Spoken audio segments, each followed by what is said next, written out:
Assalamualaikum warahmatullahi wabarakatuh. Bagaimana kabar Anda semua? Semoga dalam keadaan sehat walafiat.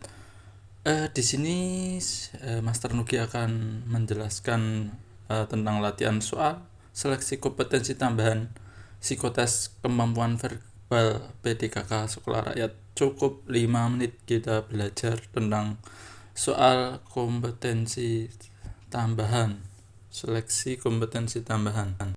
Tonton terus sampai akhir, jangan di skip ya. Jangan lupa nanti di like, komen, share, dan subscribe. Dan jangan lupa aktifkan tombol notifikasinya agar kalian dapat memperoleh beberapa pengetahuan dari Master Nugi tentang soal-soal P3K. A few moments later. Di sini kita akan bahas soal tentang analogi ya. Jadi kalau ada soal analogi itu ada perbandingan ya yang sama ya dari sebelah sisi kanan maupun sisi kiri ya. Itu fungsinya ya, kata kuncinya itu fungsinya sama, kegunaannya sama, atau istilahnya apa namanya? Kata kerjanya juga sama ya. Itu kata kunci daripada soal analogi di kemampuan verbal. Soal nomor 1 ini ya, arsitek titik 2 cetak biru, kemudian sama dengan penulis titik 2 ya. A penerbit, B naskah, C pembaca, D percetakan, E ilustrasi. Dari kata tersebut ya, kalau dilihat cetak biru itu merupakan acuan atau dasar bagi arsitek ya untuk menggambar sebuah bangunan ya, kemudian kalau penulis itu apa? Jawaban A penerbit ini sama-sama subjek ya. B naskah ini bisa jadi ini objeknya. C pembaca, penulis menghasilkan pembaca sebagai dasar penulis, ini bukan, ini sama-sama subjek.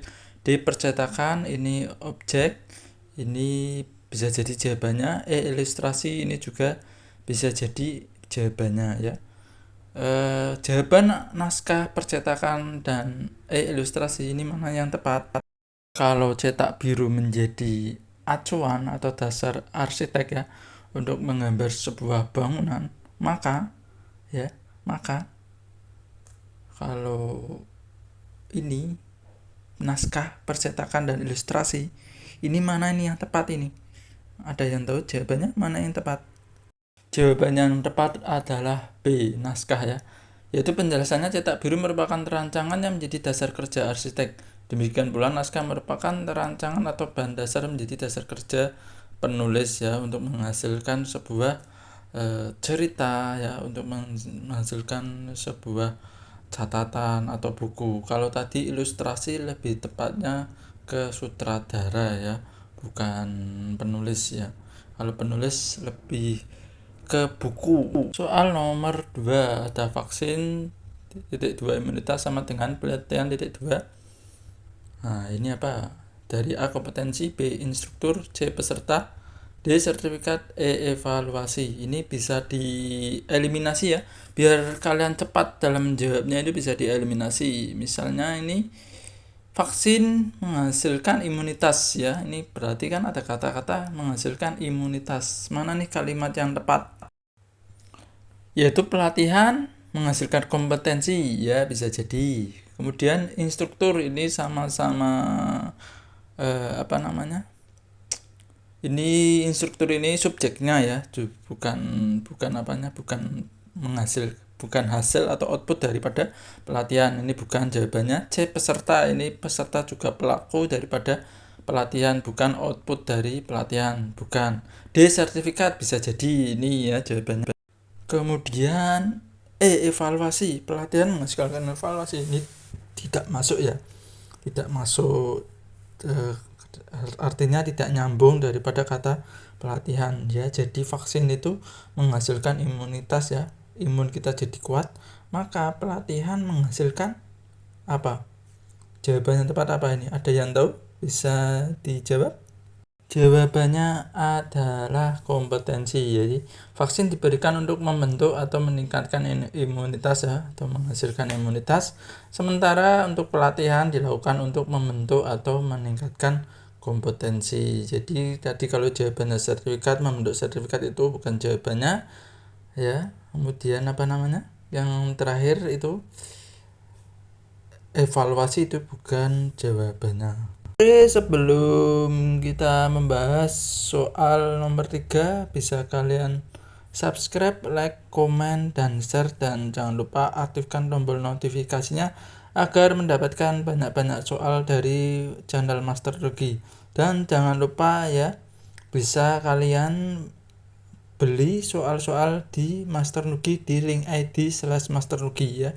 Di situ ada paket seleksi kompetensi tambahan yang psikotes lengkap dengan jawaban dan pembahasan. Oke, soal nomor 3, diagnosis (2) penyakit sama dengan audit (2). A. Keuangan, B. Pemeriksaan, C. Auditor, D. Laporan, E. Penyimpangan ya. Dari kelima jawaban ini mana nih yang jawabannya tepat, yang bisa disandingkan dengan kata audit. Audit (2) keuangan ini bisa jadi ya, karena mengaudit keuangan objeknya ini bisa jadi. Kemudian pemeriksaan ya. Pemeriksaan itu kata lain atau sinonim daripada audit, sedangkan diagnosis kan bukan kata lain dari penyakit. Jadi ini bukan jawabannya. Auditor ini orangnya ya. Sedangkan kalimat di sebelah kirinya itu diagnosis ini kan berarti harusnya orangnya dokter ya. Diagnosis sama dengan dokter. Ini bukan juga. Kemudian laporan ini audit ini sama dengan laporan. Ini berarti kan audit menghasilkan laporan, sedangkan di kalimat sebelumnya diagnosis menghasilkan penyakit. Ini juga bukan jawabannya. E. Penyimpangan ini bisa jadi ya. Jadi kalau kita rangkai ya, diagnosis untuk mengidentifikasi atau mengetahui sebuah penyakit, maka audit untuk mengidentifikasi atau melihat atau membaca sebuah penyimpangan. Jawabannya adalah E. Penyimpangan ya. Penjelasannya adalah diagnosis bertujuan untuk mengidentifikasi penyakit atau masalah yang terjadi, sementara audit bertujuan untuk mengidentifikasi penyimpangan atau ketidaksesuaian dalam suatu kegiatan atau pengelolaan. Jadi bahan yang paling tepat diagnosis untuk identifikasi penyakit, maka audit untuk identifikasi penyimpangan. Oke, terima kasih sudah menonton video dari Master Nugi. Semoga bisa bermanfaat dan semoga bisa sukses selalu di seleksi kompetensi tambahan P3K Sekolah Rakyat. Jangan lupa like, komen, subscribe, dan share ya. Semoga mendapatkan banyak-banyak soal dari Master Nugi, dan jangan lupa beli soal-soalnya di link ID/Master Nugi. Terima kasih. Wassalamualaikum warahmatullahi wabarakatuh.